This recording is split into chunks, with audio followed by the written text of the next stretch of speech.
Alright, hello everybody, it's hybrid turbo time. I'm going to start by taking off this support as well as the torque rod. 14 millimeter, 13 millimeter. If you have this, probably won't have this stock. So we're going to remove that. And then you're also going to have to remove this, which I believe is 16 on one side and 18 on the other. So let's get to that.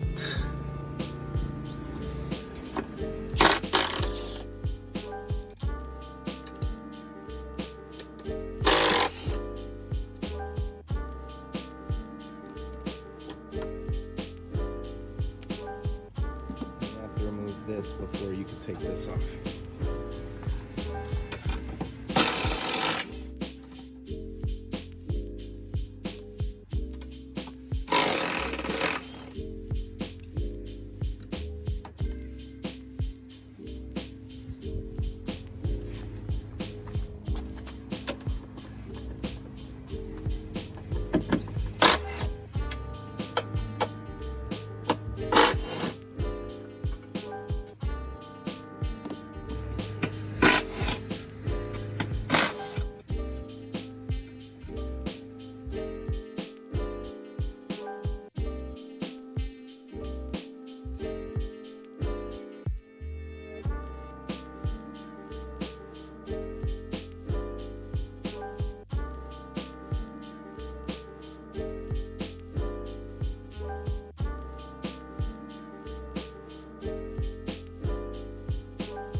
So now we're going to begin to remove the over the engine pipe. This is aftermarket.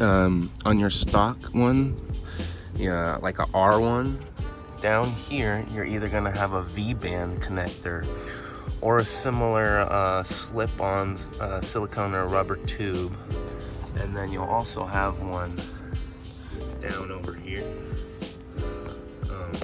This pipe is all one piece, but a stock pipe will usually be 2 or 3 pieces, one solid piece, connector down there, and then an adapter down there, an adapter here usually, but this one's different and it's connected to this. So I'm gonna take this off, and if you have any problems with your stock one, just leave a comment and I'll try to help.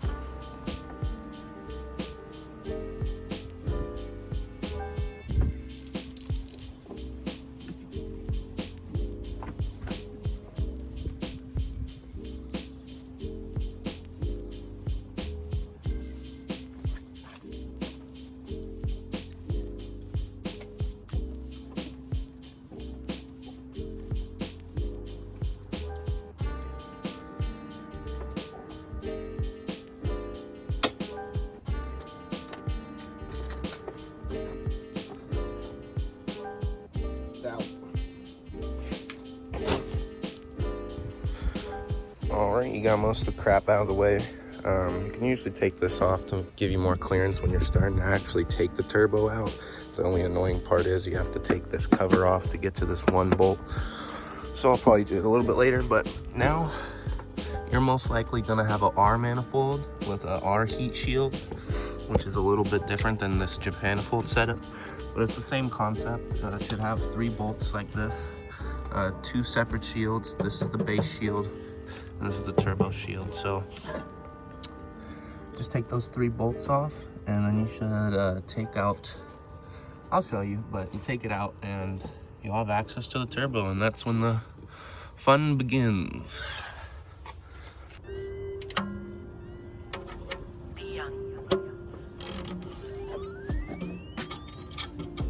Already loose, nice.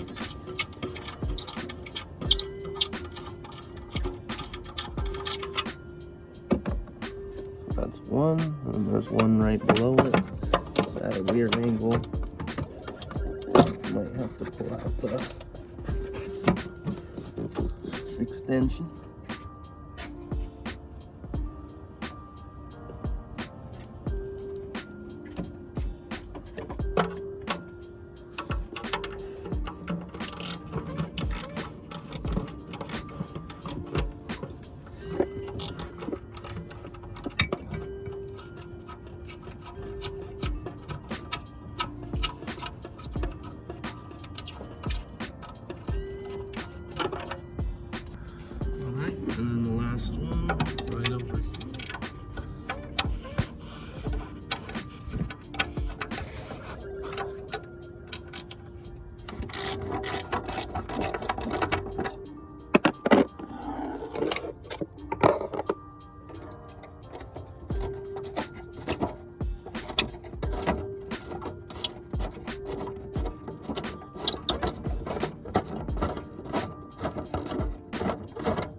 finagling and get the heat shields off.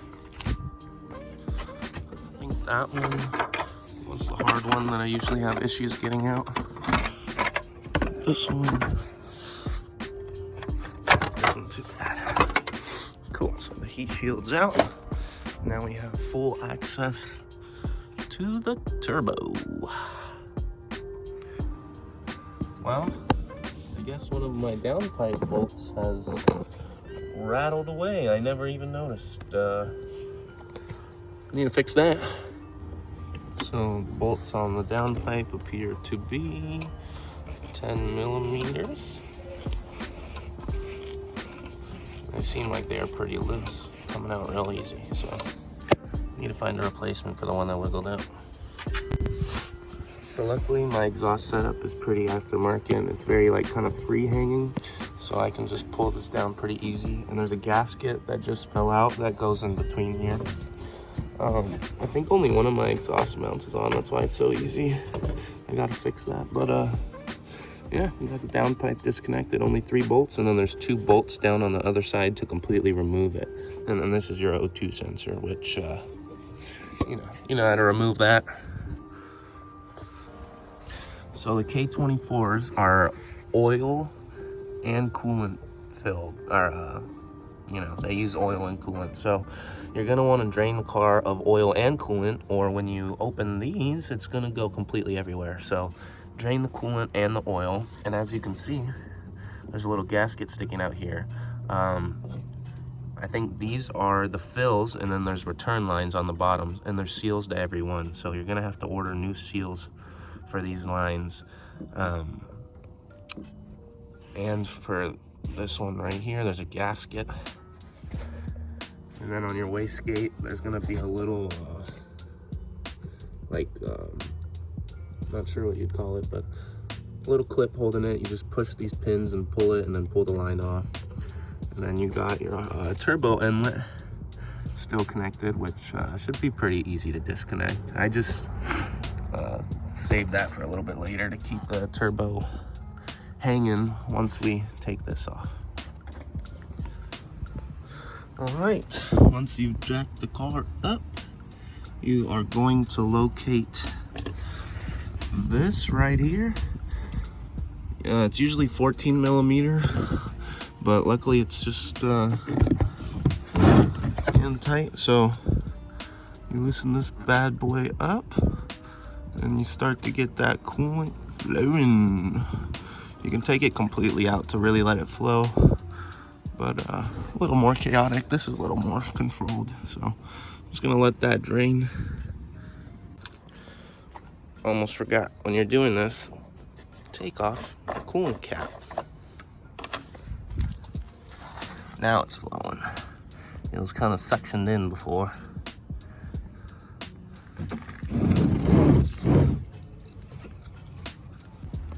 Just to make sure I or anyone else doesn't try to start the car with no oil or coolant.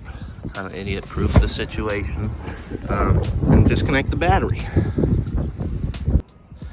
Since the tank is on this side and the drain's on this side, if you have the car jacked up like this, there's still going to be coolant stuck on this side of the radiator and stuff. So I've been dropping the car little by little to get the most drainage out. As you can see, this cooling system can hold a decent capacity.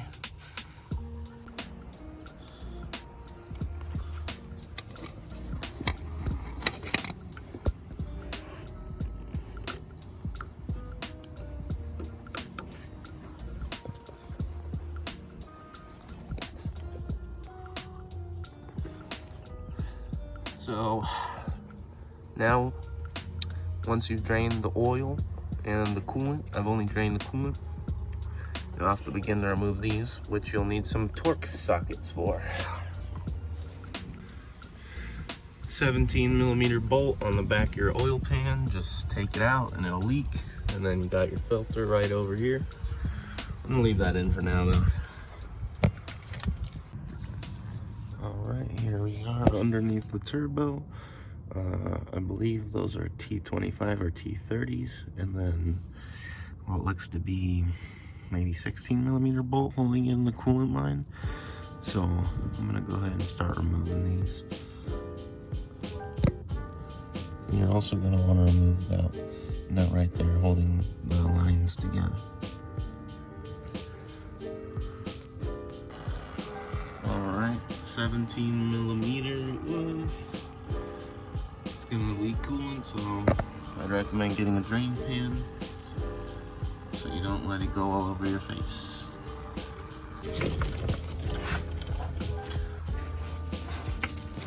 Alright, once you've taken that 17 out and these T30s out, you're gonna twist this down and to the left so you have enough room to pull it out of its little happy little home. And that's out. So now you just need to remove your studs, 2 on the bottom here, 2 on the top, and then take off your turbo in there, and the turbo will just come out. So I'm gonna remove the bottom too. Alright, so I removed the nuts from the turbo to the manifold, 13 millimeters. I did it on top and bottom. So now I should start to come off.